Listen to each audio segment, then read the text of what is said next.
For those of you who have seen other videos that I have created in the past, well, you're probably used to those videos starting out in a place like this.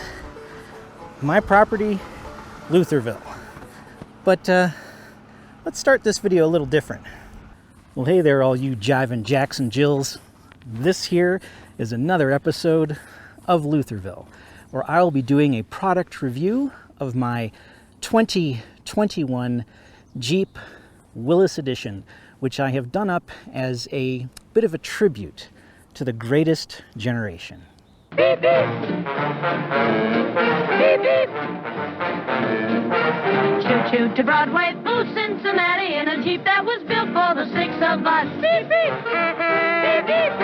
This is no taxi cab to Hackensack. We're going up to camp and back and we're ready. We're six jerks in a Jeep. Six creeps in a Jeep that leaps. Now here we come. Beep, beep. We're six jerks in a Jeep. We're six whacks in a hack. Six quacks here to send you Jack. Now look here, Max, no cracks. We're six whacks in a hack. The Jeep goes jumping and a bumping along. Gonna knock you right off your seat. Here we come romping and stomping a song. Or dig it with the repeat.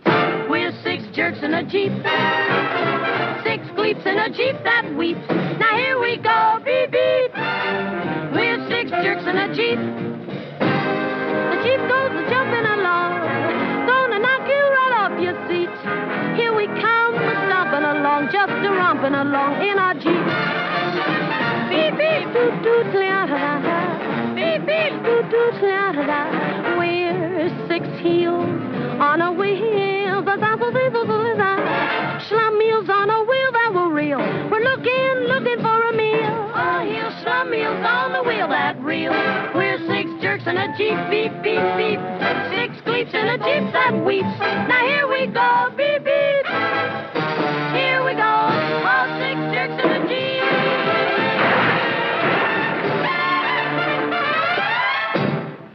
So why did I decide to get a Jeep? I mean, what made me come up with the idea of getting this kind of vehicle? Well, there's really two reasons. First of all, I moved into the mountains of California, just like Colt Seavers. Therefore, owning a 4x4 vehicle is not only practical, but it's kind of essential. And the second reason that I got a Jeep is the same reason that a lot of people get them, and that is because I have wanted one my entire life. In fact, I can vividly remember being a little kid and seeing a Jeep for the very first time. This right here is the street that I grew up on. And one day, when I was maybe about 6 years old, on a day much like this one, a bright, sunny summer day, I saw a Jeep parked in the driveway of this blue house. Now, there was a little girl who lived in that house named Anita, and she was about a year younger than me. And I'm not sure if that Jeep belonged to Anita's family or to a friend of the family or who it was. All I know is that when I saw that Jeep, I ran across the street to go take a look at it because that was the coolest car I had ever seen. This is what it looked like. And I had no idea what it even was. It looked like a cross between a go-kart and a dune buggy, but it was something that you could actually drive on the street. I mean, it had no doors. It just blew my mind. I was like, what is this thing? And I knew that someday I had to have one of my own. And now I do. Before I give my little tour and review of the Jeep, let's talk about the history of Jeeps. Because while I'm certain that probably 95% of the people watching this are well aware of where Jeeps came from, there might be one or two people who don't. And once I go through the history, that'll really explain why my Jeep looks the way that it does. Back in 1940, the United States military knew America would inevitably enter World War II. At the time, Uncle Sam lacked a good general-purpose military vehicle. Engineers at a small Pennsylvania auto manufacturer named American Bantam answered the call and designed the basic framework of the Army Jeep. Fearing American Bantam was incapable of producing the quantity of Jeeps the Army required, the military contracted our two largest automakers, Ford Motor Company and Willys Overland, to produce all the Jeeps needed for the war effort. After the war, Willys Overland kept producing Jeeps for the general public, known as the CJ, or Civilian Jeep. Although Willys Overland went out of business in 1963, the Jeep brand has lived on until it became the vehicle it is today. Still built in Toledo, Ohio, the rough and tumble little Jeep remains a shining example of American fortitude, pride, and ingenuity. Now you have a little better understanding of why my Jeep looks the way that it does. So you can tell as we take this little walk around that my Jeep basically has 5 graphics on it, which make it look kind of like the original World War II military Jeeps. So what I did was I put a few stars on the Jeep. I have a 6-inch star on the front of the rear quarter panels on both the passenger and the driver's side. There's also a star on the hood, which is, I believe, about 16 inches across. And then on the sides of the hood, we have the lettering USA along with a serial number. And this really kind of matches the look and the feel of the original World War II Army Jeeps. During the war, GIs would stencil a few different designs on their Jeeps. Usually they would place serial numbers on the hood and stars on the rear quarter panels. Sometimes they would paint a unique nickname on their Jeeps. Some used plain stars, while others had stars in circles. And the encircled stars were known as victory stars because they were used near the end of the war when we were confident about winning. Now, while there were common practices in the way stencils were applied, there didn't seem to be any rules or requirements. For example, the hood frequently had the letters USA on one line and a serial number underneath. But there were also Jeeps which placed USA and a serial number on a single line. Some Jeeps had larger stars, some moved the location of the star, and some didn't have stars at all. When Willys Overland began to produce the CJ, it had the word Willys stamped into the metal on the sides of the Jeep and under the windshield. Incidentally, this man, John North Willys, purchased Overland Automotive in 1908. That is why it is pronounced a Willys Jeep, not a Willys. Now, when I first bought my Jeep, it looked like this, with the Willys text on the sides of the hood and Wrangler beneath the Jeep badge. I removed the Wrangler label because old Jeeps were never called Wranglers, they were just Jeeps. And I also removed the Willys sticker on the hood to make room for the serial number. One of my personal favorite aspects about the Army graphics that I have put on my Jeep is this right here, the serial number. Now, you may think that I just picked some random number to throw on there to make it look like a World War II Army Jeep, but that is not the case. I actually have my grandfather's World War II dog tags. And this is my grandfather's World War II Army serial number as it appeared on his dog tags. So that's something about this Jeep that's very special to me, kind of a little tribute to not only the generation that started Jeeps, that first used Jeeps, but also specifically to my grandfather and his service in World War II. Victory stars continue to appear on modern-day Jeeps as, again, a tribute to all of those World War II Jeeps. And now you kind of understand a little bit of the history, and you know where these stars come from and why they exist on modern Jeeps. Let's check out the Jeep website and see where the Willys Sport falls in the lineup. So the most base model of Jeep is the Sport, and this one has manual windows, manual door locks, all that type of thing. Now the next trim level up from the Sport is the Sport S, and the Sport S has power windows, power locks, and you can actually tell the difference between a Sport and a Sport S just by looking at the wheels. Okay, the Sport S has the silver wheels and the Sport has black. Now, the Willys Sport and the Willys don't look any different from one another. Physically, on the outside, they look exactly the same. But the Willys Sport is basically an upgrade of the base Sport. So the Willys Sport has, again, manual locks, manual windows, and all that. Whereas the Willys is an update to the Sport S. So the Willys actually has power windows and power locks. So that's the difference between the Willys and the Willys Sport. Very few vehicle reviews ever seem to go over the window sticker. Now here is the actual window sticker for my Jeep.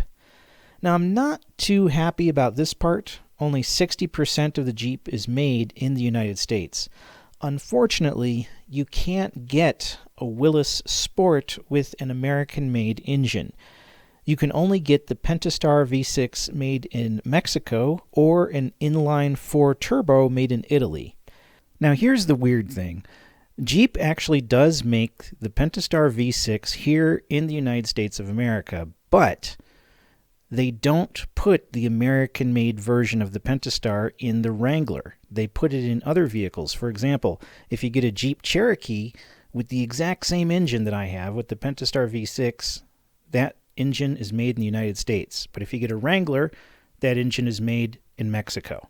Now, Jeep is retooling a plant in Indiana to make the inline 4 turbo engines in the United States, but that plant won't be operational until the end of this year. The Willys package offers a lot of cool off-road upgrades like better brakes, rock rails, hill descent control, and an anti-spin rear differential. Now, based upon the invoice price, my out-the-door cost on this Jeep should have been about $40,000. I got it out the door for $42,000. To me, that's pretty fair. The dealership offered an extra $1,000 on my trade above what anyone else was offering, so really I only paid $1,000 extra, which is the equivalent of a 2.3% tip on a $42,000 vehicle. Now, one of the most impressive features of every Jeep is one that most people will never even notice. A massive quantity of skid plates are included in a standard equipment package on all base models of Jeep. I set up a camera beneath my Jeep so that you'll be able to see all of the skid plates and all of the underbody protection that I'm talking about. So this is pretty impressive. So if we come back, we can see first there's the muffler, we can see the rear differential and axle, we can see the drive shaft down the middle. On the left-hand side, we have the fuel tank. On the right-hand side, there's a battery. Right there in the center of the frame, there's a transfer case with a cover. There's some cross braces with some covers. There is the transmission, and there we can see the oil pan. And on the right-hand side, we can see the front drive shaft. Again, right here about in the middle of the frame, we have the oil pan, and then we have the front drive shaft. And as we look down the entire body of the Jeep, you can again see just how many skid plates and cross braces there are. There's the skid plate that is over the transfer case, and then as we come down this way, we can see the skid plate that is over the fuel tank, and we can see the skid plate that's over the batteries. Now, you'll also notice that there are a lot of little holes, right? A bunch of little holes that are drilled into these skid plates, and that's obviously a good thing to allow water to drain out of the skid plates, right? You don't want solid metal skid plates, because then as you ford through water, it's all just going to collect and rust. So you put little holes in the skid plates in order to let the water drain out. But as you can tell from these images, it's pretty impressive just how much underbody protection there is straight from the factory for a Jeep. I've never seen anything like this with any other vehicle. I mean, nothing else really comes close. And of course, you can buy aftermarket skid plates that'll cover even more stuff and cover things even better than this. So right here, again, this is the front of the vehicle. We can see the transmission right there. You can see the drive shaft, the front drive shaft, and you can see these kind of curvy little pipes, which are the exhaust pipes heading back to the catalytic converter and the muffler. And all of the linkage in the steering, and you can see here the shocks and the coil springs. This right here is obviously a trailer hitch, and I installed the trailer hitch myself so that I'd be able to take bicycles off to the BMX track. You can see here there's just these 4 bolts that connect the hitch through the frame. It was an extremely easy install, took probably about 10 minutes. Didn't have to drill any holes or anything. It goes right through holes that already exist in the frame of the Jeep. So a very quick and easy install.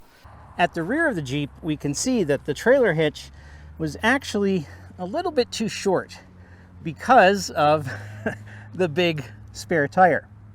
Since this was here, I really couldn't attach the bike rack without having the bicycle smack into the tire. So I got this extension that's, I think, about a 6-7 inch extension, which pulls things out a little bit further. So now the end of the hitch is flush with the end of the tire instead of being flush with the bumper. That little bit really helps and allows the bike rack to function properly. As we take a look at the front and the passenger side of the Jeep, we can see that they have really kept a lot of the kind of old school original Jeep styling. But one thing that they have done is sort of modernize things a little bit. So you'll notice on the front grille, for example, older versions of the Jeep had straight slats all the way across, whereas on the JL version, the headlights kind of cut in a little bit to the slats. They've also kind of angled back the slats slightly. They're not perfectly vertical like they have been in past models. Again, I think that that's pretty brilliant. The engineers have a real challenge with the Jeep in the sense that you need to make it still look like a Jeep, but you want to kind of change it and modify things a little bit, give it a little bit more of a sleek kind of modern appearance, but don't change it too much.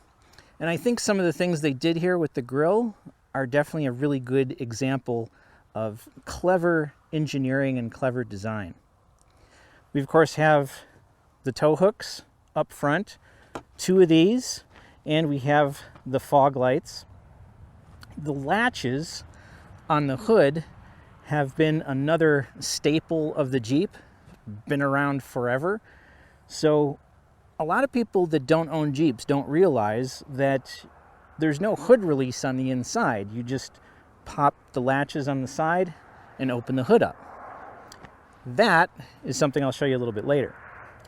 So here we have obviously fender flares. I don't need to I don't need to call out every single piece of the Jeep. I hate it I hate it when people do that in reviews. They say things like, well, as you can see, there's a black grill. Yeah, no kidding, Sherlock. I can see that the grill is black, you know. So here we have the lettering of the Army number. Now, one thing that is a very distinct design change on the JL Jeeps is this piece right here. So the panel sinks in a little bit and you have this vent. Now, this is not just for show. This is actually a functional vent. And on older versions of the Jeep, one of the problems that people would always encounter was that the hood would kind of rattle a little bit as you're going down the road and there's a lot of wind coming up through the grill and underneath the Jeep. So these vents are actually designed to disperse some of that air and to stop the hood from rattling. We come back, we've got the antenna, we've got, of course, the badging with the Wrangler part that I removed, and then the doors, of course, are still removable on this version of the Jeep. The thing that's kind of cool is that it actually shows you what type of Torx wrench you need to be able to take the bolts off. So that's kind of cool. And then as we come back, we could see the rock rails that are included on the Willys version. Now, these tires actually came with this version of the Jeep. And that's something that I really like about the Willys. Really the only Jeeps that you can get from the dealership that have kind of off-road tires are the Willys and the Rubicon. Those are the only two. So I think it gives it kind of a nice look. I think it's pretty cool. Makes it look more Jeep-like. You know, I don't really like the road tires that you see on Saharas and things like that. So that's pretty much the entire passenger side and the front of the Jeep. A few little things like, for example, when you flip the windshield down, there are these pads right here which are rubberized, so that protects the hood and protects the windshield. But the thing that's kind of cool is that they also integrated the windshield washers into those two rubberized tabs. So that's pretty neat. And in case you're wondering, there's a little slit in here in the tab. That is so you can actually tie down the windshield if you want it to be a little bit tighter. And you can also completely remove the windshield. That's another option. Now, one of the really cool things about the spare tire is that the rear backup camera is located right here in the dead center of the tire. It's also encased in steel so that when you do take the tire on and off, you don't have to worry about damaging the camera. Obviously here we have our center brake light. Believe it or not, there is actually a rear windshield wiper and a wiper fluid nozzle. Plus, there are heating elements for a defroster as well. And the tailgate itself swings out in this direction, and here's the handle to open up the tailgate. Now, on the Willys Sport, since nothing is power in terms of power windows, power locks, the lock is actually manual, and there is no lock on the inside of the tailgate. So you have to open and close and lock and unlock the tailgate with the key fob right there. The thing I find interesting about the tail lights on the Jeeps is that almost every single trim level of the Jeep has slightly different tail lights. Not sure why they do that, but something I always thought was kind of interesting. And then finally, in the back of the Jeep, the other thing that we have is the rear tow hook right here below the license plate. Now, it's kind of strange to me that they've only got one tow hook on the back of the Jeep. In the front, obviously, you have two. So I'm not sure why they only give you one, but that's the way it is. Now, you can hook up extra hooks to your hitch, so technically then you would have two, but of course then it's kind of lopsided, so I don't know. But I guess as long as you can get recovered out of a place where you're stuck, it doesn't really matter. Coming over to the rear panel, we see the fuel filler is located right here. Now, on World War II Jeeps, this is not where you would put fuel into the Jeep. Believe it or not, the gas tank was actually underneath the driver's seat. So there was a little latch that you would flip up and you'd fold over the seat, and there was the gas tank. Seems kind of strange to me that you would have a gas tank underneath the seat on a military vehicle, but that's the way it was.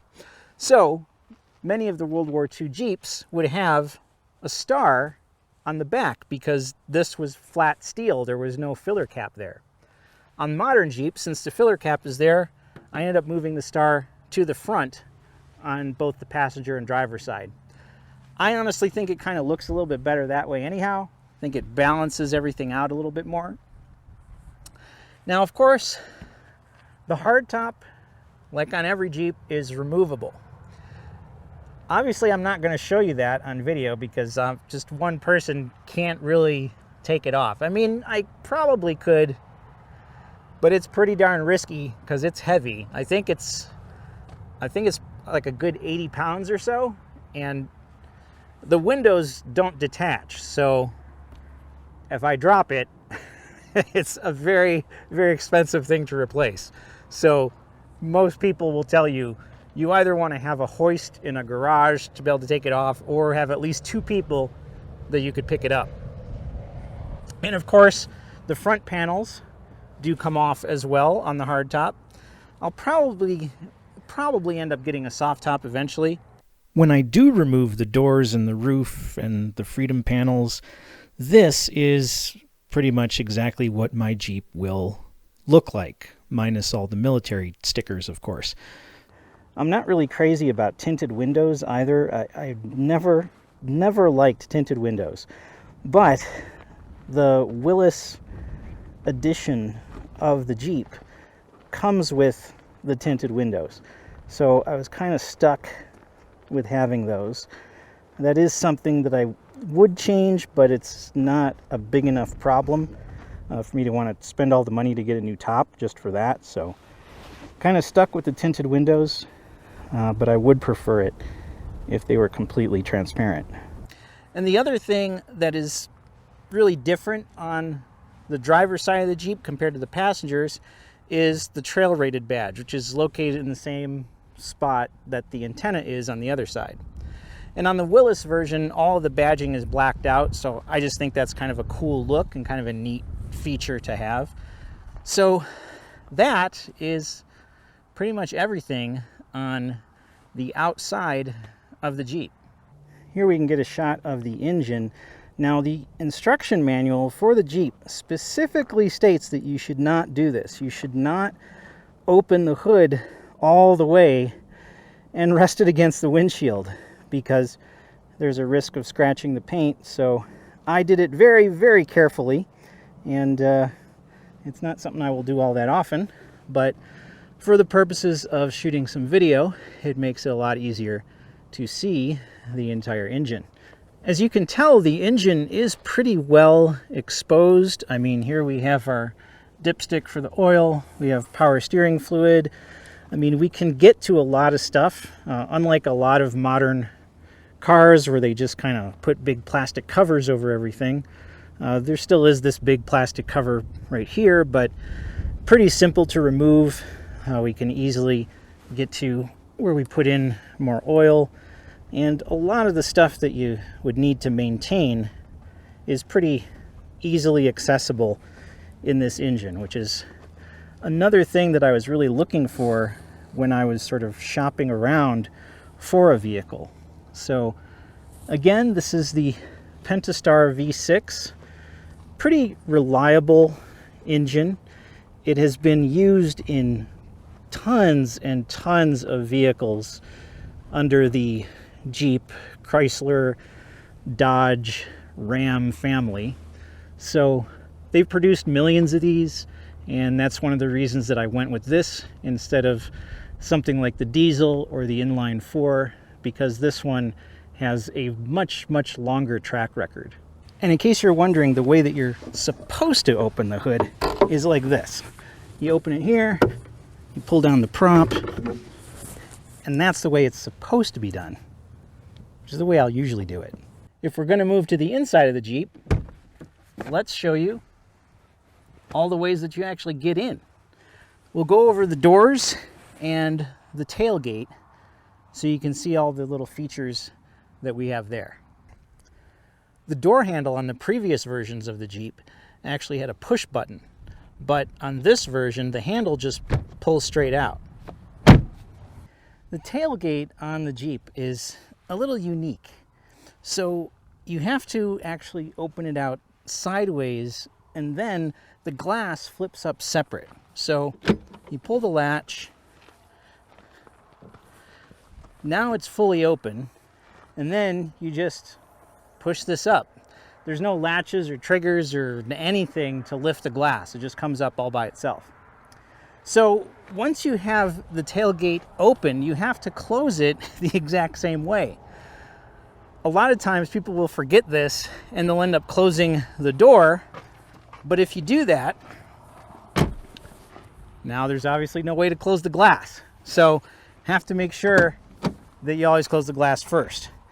Now, allegedly, Jeep says that you can actually drive with that up. Personally, I don't think I'd really want to try that, but you can do it.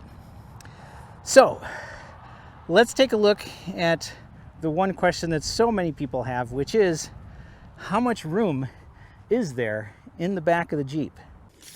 Let's take out the tape measure and find out.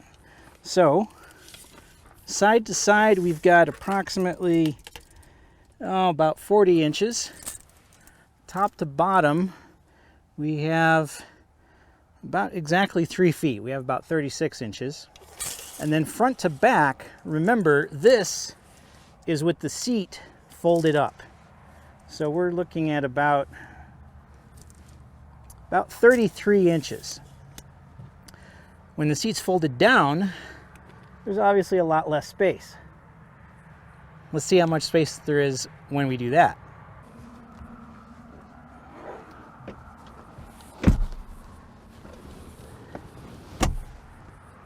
A lot less.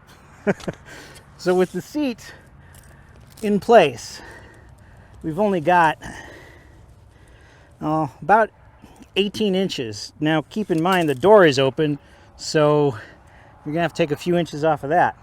Plus, that's to the bottom of the seat, and the seat is angled, which means at the top here, geez, between that and the windshield, we probably have, we might have about 7 or 8 inches at the top of the angle versus the bottom. So not a whole lot that you could fit in here with the seat in its upright position. But you can completely remove the seat, which I'm not going to do right now because it's very heavy and I have nowhere to put it because I'm out in the middle of nowhere. But you can take the seat out and you'll get a lot more room that way. Obviously, this is not to scale, but this is pretty much the measurements that you will have if you have the back seat with people sitting in it, if you have the back seat folded up, and if you have the back seat removed. One of the things that I really love about the doors on the Willys Jeep is the fact that nothing on this Jeep is powered. So there are no power locks, there's no power windows, everything is manual, including this rear view mirror. You have to adjust that totally by hand. And of course on the passenger side, the rear view mirror has something that every single fan of Jurassic Park can appreciate. Now the other thing that's kind of cool is here in the lock itself, this is the part that actually locks the door. It rotates forward and back. So when the door is locked, you push it forward and it actually shows a little lock icon, which I always thought was kind of a cool feature. Then you have obviously the armrests, but one thing that you might not notice right away about the armrest is that there's a space underneath, and that is designed as a handle so that when you do remove the doors from the Jeep, you have a place that you can actually hold on to it. And then of course, manual windows And down here, just a little map pocket, which oddly enough, I've seen people complain about in other reviews of Jeeps, but it's a map pocket. What do you want? It holds maps. It works. Now, when people who have owned little sedans and things their entire life get a Jeep, well, to them, the Jeep is really high, and it can be kind of difficult to climb in and out of the Jeep. Now, you got to remember that my last vehicle, my previous vehicle right before this, was an enormous Ram 5500. So this is a heck of a lot easier to get in and out of. To me, it's not nearly as high as that Ram was. So how do I get in and out? Well, I'm about 5'7", technically 5'6.5", but I figure with shoes on, I'm 5'7". So this is the way I get in. I always use the grab handle, and I'll basically put my right foot in and use my right hand on the grab handle at the same time. Kind of like this. Grab it, and just pull myself in. Pretty easy. Now, getting back out, well, that's a different story. Getting back out, what I will typically do is kind of just slide off of the seat. Now, that works just fine, but I am a little concerned that in time, the seat itself will probably get worn out and need to be replaced. So this is the way I usually would get out. Just swing a leg and slide right off the seat. And try not to hang up your microphone wire on anything. But I'm concerned that the seam right here on the seat will probably start to go if I keep sliding off like that. But there's really no other way to do it. In all honesty, getting in and out of the back seat of a two-door Jeep is really not that hard. A lot of people do think it's difficult, but if you know the proper technique, it's actually kind of simple. So basically what you want to do is take your corresponding hand and foot and put those into the Jeep first, okay? What I mean by that is, if you're on the passenger side, you want to grab onto the grab handle with your right hand. Now, if you're on the driver's side, obviously you would grab onto the grab handle with your left hand. But we'll show you the passenger side. So you grab on there, and then you take your left foot, and you put your left foot in the rear seat footwell. So let me show you what I mean. So we open the door, and the first thing we have to do is move the seat forward. The way that you do that is there is a little release lever at the top of the backrest right next to the headrest. You grab that, pull it forward. That unreleases the seat, or that unreleases? That releases the seat, and then you just push it forward. Now I have this space to access the rear seat on the Jeep. Now, like I said, you want to take your right hand, grab the handle, and then you take your left foot and put that in the footwell, and then you just pull yourself in.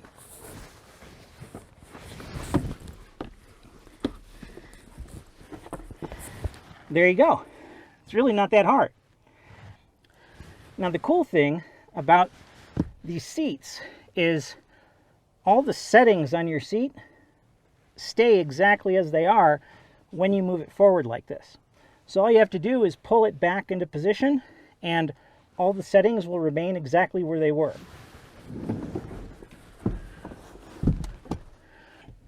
Now, to get out of the Jeep, obviously, you got to slide the seat forward again.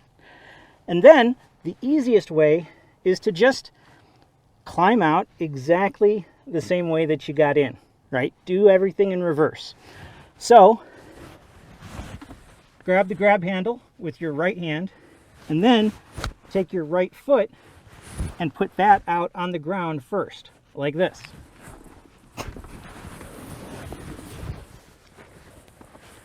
Pretty easy. Getting into the Jeep is actually really comfortable. One of the first things that I noticed is that the seats have an incredible amount of adjustment to them. More so than I've ever seen in any other vehicle.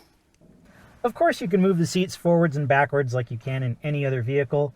You can also change the angle of the back. But two things that I've never seen before. These seats actually have lumbar support. And the other thing that's really cool is you can actually raise and lower the height of the seat. So you can pretty much move it in all three dimensions and get it dialed in exactly the way you want it to be. One of the things that's included in the Willys edition of the Jeep are these floor mats. These are kind of heavy-duty floor mats that they really only come with this Jeep and I believe with the Rubicon. I don't believe any other Jeeps come with these as part of the package. But they're pretty good to have. As you can see, I'm not doing any kind of heavy-duty off-roading, but they're still fairly dirty and fairly muddy, so it's kind of nice to have these really deep kind of bathtub-like floor mats instead of just plain flat ones, because they do a good job of keeping all the muck and the dirt kind of in one place. Right here we can see the lights, and there we got the parking lights, and we have the regular driving lights, and right in the center here, that is actually the fog lights. And this right here controls the brightness of your interior lights. This one actually doesn't function in this version of the Jeep, but for some reason they still leave it in. Right next to the steering wheel right here, we have the tilt adjustment lever. Of course, the steering wheel is telescoping and tilting. Once you unlock it with the lever on the left-hand side, you can move it up and down, you can pull it in and out, and get it, again, exactly where you want it to be. To the left and right of the steering wheel, we of course have our turn signals and our brights on the left-hand side, and on the right-hand side, we have all the controls for the windshield wipers, both the front windshield wipers and the rear windshield wiper. Coming down to the steering wheel, we have cruise control on the right-hand side. On the left-hand side are all of the controls for the center menu. On the dash, we have tachometer on the left, speedometer on the right, and then in the center, we have our temperature gauge, our fuel gauge, and this digital readout, which is what you control on the steering wheel. Now, as you see on the top there, I have my remaining mileage, I have the gear, I have the outside temperature, and I can also scroll through all these other menus as well. Now, the cool thing is some of that stuff on the top, like the gear and the outside temperature, things like that, can all be customized and programmed to whatever you want those different selections to be. And one feature that I absolutely love, that I have wanted for such a long time, and this feature, this has existed for years and years and years in cars, but I've just never owned a vehicle that has it, and that is radio controls on the back of the steering wheel. So I can listen to playlists off of a USB drive, and I can go forward and backwards through tracks. I can change the volume up and down, and I could do the same thing with the radio, changing stations, changing the volume. That's so cool. I know a lot of people probably don't get excited about that because, like I said, it's been around for a long time, but I've never owned anything that could do that, so I was so excited to finally have a vehicle where I can actually do all the controls for my music on the steering wheel. That's pretty awesome. One thing that I really love about this Jeep, other than this nice simplistic rear view mirror, this is a feature that I think is so awesome, and that is, yep, it's got a mirror on the driver's side. Something that you almost never see in many vehicles, and I kind of appreciate having that just so, I can exit the Jeep without looking completely disheveled. To the right of the steering wheel is the engine start-stop button. Now, engine start-stop is no longer an option on Jeeps. It comes automatically with every single version of Jeep out there. So you can no longer buy a Jeep where you physically stick a key into the ignition and turn it. It's all push-button start. Here is the key fob that is used on the new Jeeps. And when you have a very simple Jeep, you can see it's a very simple key fob. On a Jeep with more options like the power windows and the power locks and all that kind of stuff, you would have a bunch of buttons in this section, but on this one you don't. And you do have the push button though right here to release the manual key, and that is what you use to unlock the doors, and it's also what you use to open up the tailgate on the back of the Jeep. One of the things I appreciate about the vent controls, it's kind of cool, is that they can spin all the way around, and then they can also rotate this way. So basically you have every possible direction that you could possibly want to point these things. I just think that's a really cool design. I think it's a really neat idea, and it's something that I've never seen done before in any other vehicle. Even the most base model of Jeep has an infotainment center at the top of the center console. Now, you can get an upgraded infotainment center with a much larger screen, but this one really suffices for my own personal needs. And this controls, of course, your radio. It controls the USB drive that you can put in, which has all kinds of music on it. It has a compass in it, a clock, all those basic sort of settings.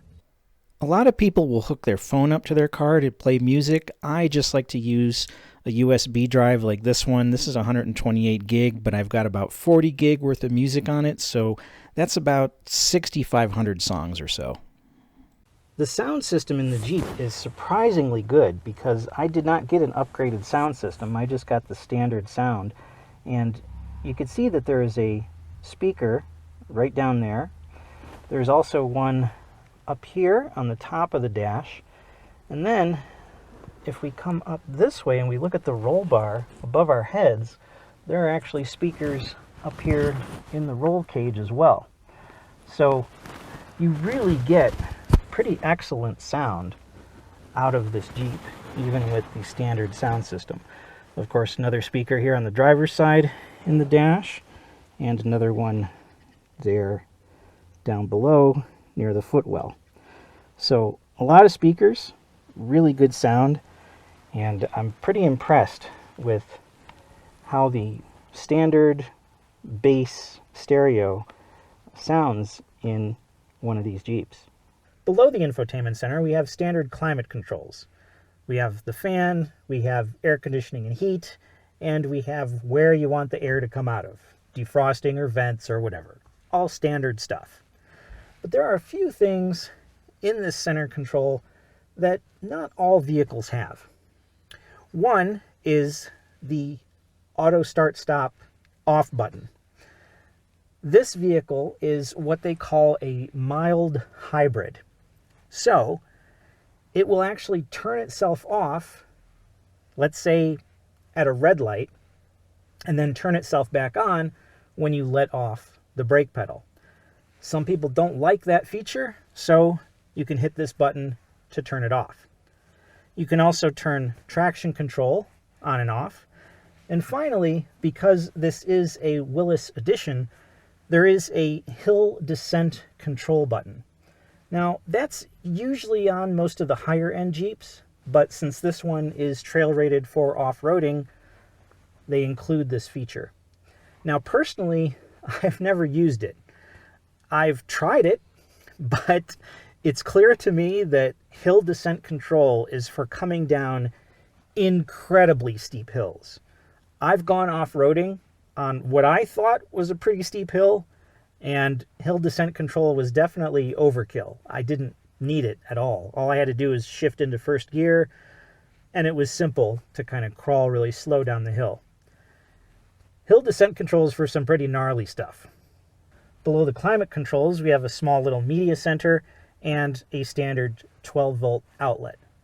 Beneath that, you have your four-wheel drive control and your gear shift. And the thing that I like about this is that you can see there's also a manual shift mode. So you can control which gear you're in, which is great for when you're coming downhill, for example. And right here is our shifter for our four-wheel drive. We have the regular 2-high that you'll usually use for like highway and city driving. 4-high if you're going to be in kind of snowy conditions or something like that. Then we have neutral, so if you're going to tow the vehicle. And then of course we have 4-low if you're doing more aggressive off-road stuff. Right here we can see got the parking brake, a couple cup holders, and then in the center armrest there are actually 2 compartments. There's an upper kind of tiny compartment, and then when you pull the other lever there's a much bigger, deeper compartment which also contains your second USB input. One thing that you'll notice in the Jeep is that all these little storage compartments, like right here for example, they're all rubberized, which is kind of cool because that way, you know, if you're putting something in those compartments, it's not going to be sliding around. So you got some there, you got this one that's right down here, kind of underneath the parking brake, and there's even a couple up here in the dash, right on top there, and those are all rubberized as well. So it's kind of cool because no matter what you're putting anywhere in the Jeep, it's not going to be rattling around for you. And then down in here, of course, we have the glove box. Not a very large glove box, but pretty adequate. Stick a few things down in there. One small modification that I made to the inside of the Jeep is this right here. This is actually a mount for my GPS. So all I had to do was remove one of the bolts on the passenger grab bar and replace it with the mount, and then I can put my GPS right there. It's a really good, convenient kind of place for it. Well, you've seen the outside of the Jeep, you've seen the inside of the Jeep. Now, let's take it for a ride and see what that's like.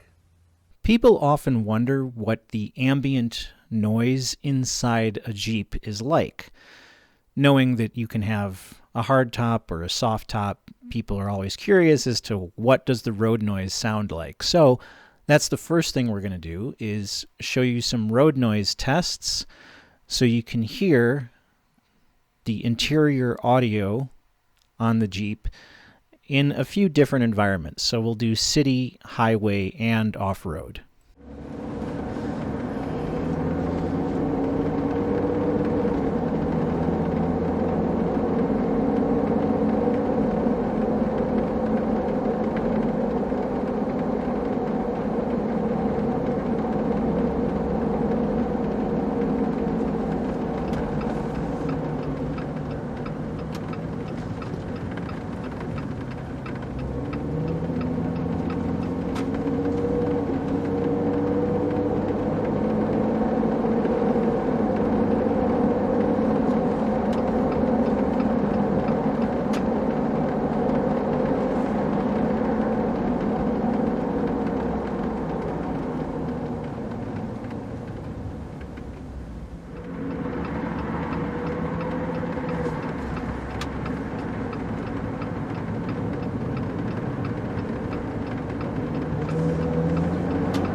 Now let's do a similar test with music.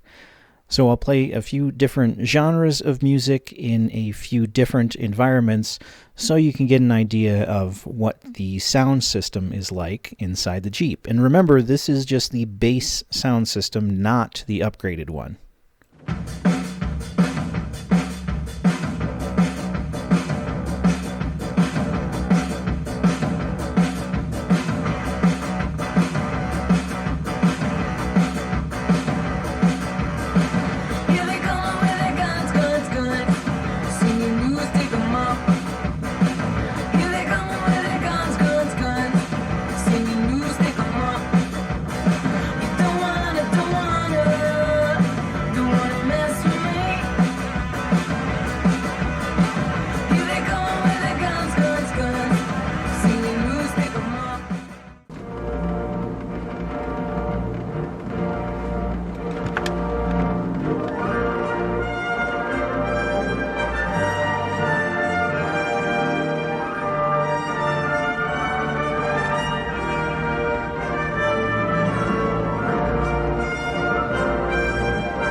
Hey, listen to my story of a gal named Daisy May. Lazy Daisy May. Her disposition is rather sweet and charming, at times alarming. So they say. No matter if I have driven in snowy mountains, muddy trails, or isolated desert roads, every mile spent in my Jeep has been so much fun.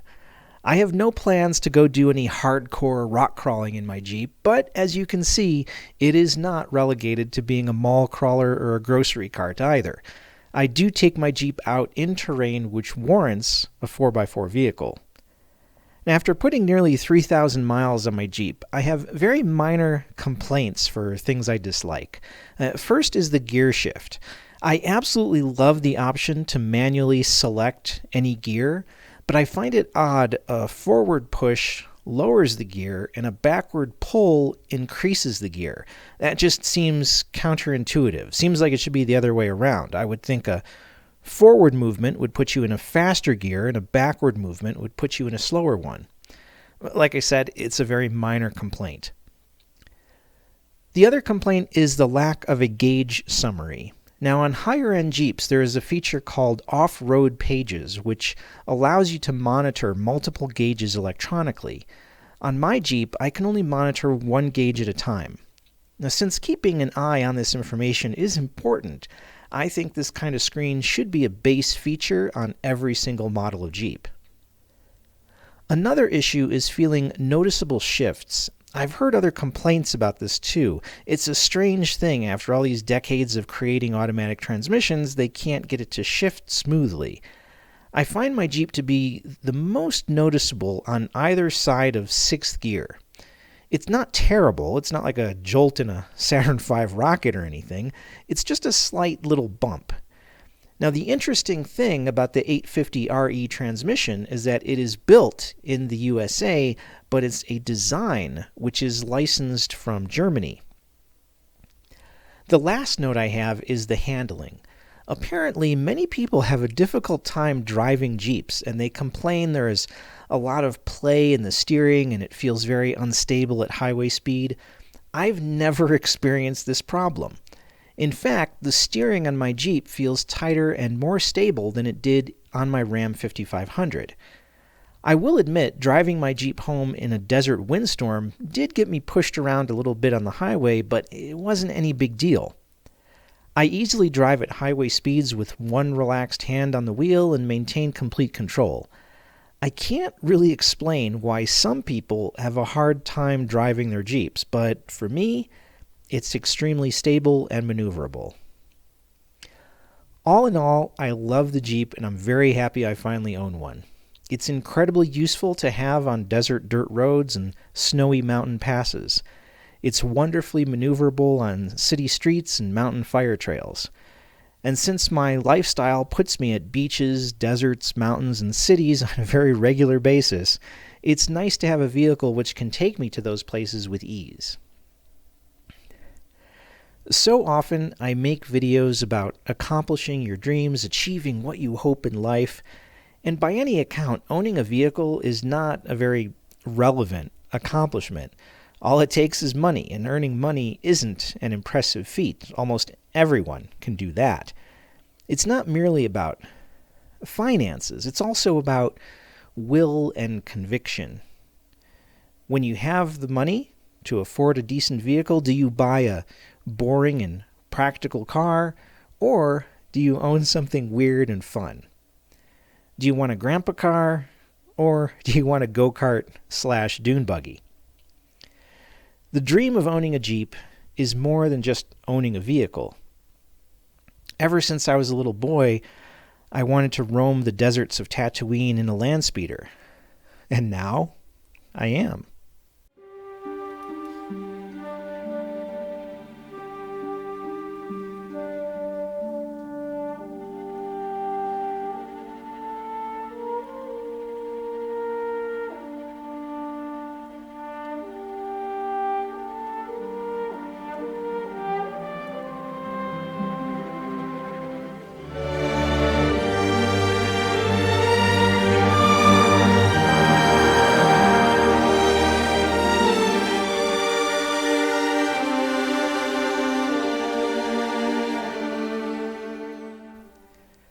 I have wanted to live in the mountain forests of Rivendell, and now I do.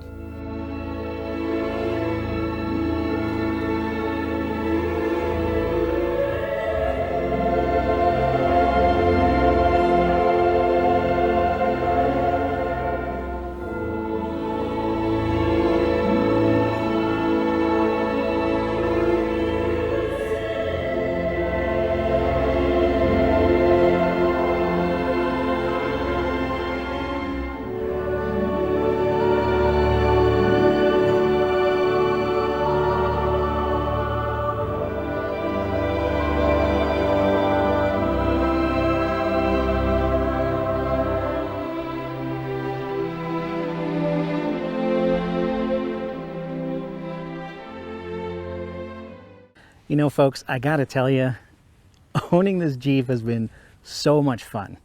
I mean, I have never in my life owned a really fun vehicle.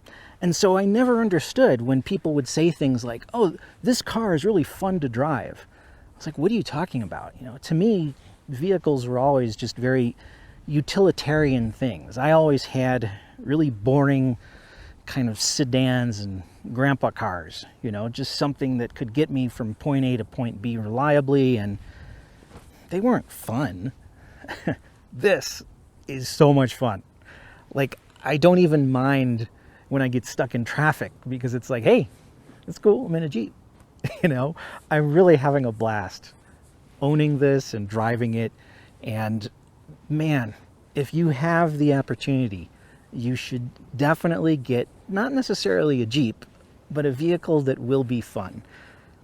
In the infamous words of Mr. Ferris Bueller, I love driving it. It is so choice. If you have the means, I highly recommend picking one up. I hope that this video has been fun for you to watch. I hope that it's been informative. And most of all, I hope that if you're thinking about getting a Jeep, or maybe if you've just purchased one, but especially those of you who are just thinking about it, I hope it inspires you to actually do it. Because that's really been my motive for all of the Luthorville videos that I've done. This entire project that I created was really about inspiring people. Because I realized when I started out that everything I was doing was very selfish, right? Getting property out in the desert, that doesn't help anybody but me. Getting a Jeep doesn't help anyone except me. But if I take the time to share those experiences and to share my enthusiasm about it and to encourage you to go achieve the kind of dreams and aspirations and hopes that you have, then all of a sudden, these selfish things that I'm doing actually become beneficial, because the joy and the bliss that I experience from making my dreams come true will hopefully inspire you to do the same thing. So, once again, in the words of Saint Ferris Bueller. I said it before and I'll say it again. Life moves pretty fast. You don't stop and look around once in a while, you could miss it. And you know, when Ferris tells you that, what he's really saying is, if your ambitions do not scare you, they are not big enough.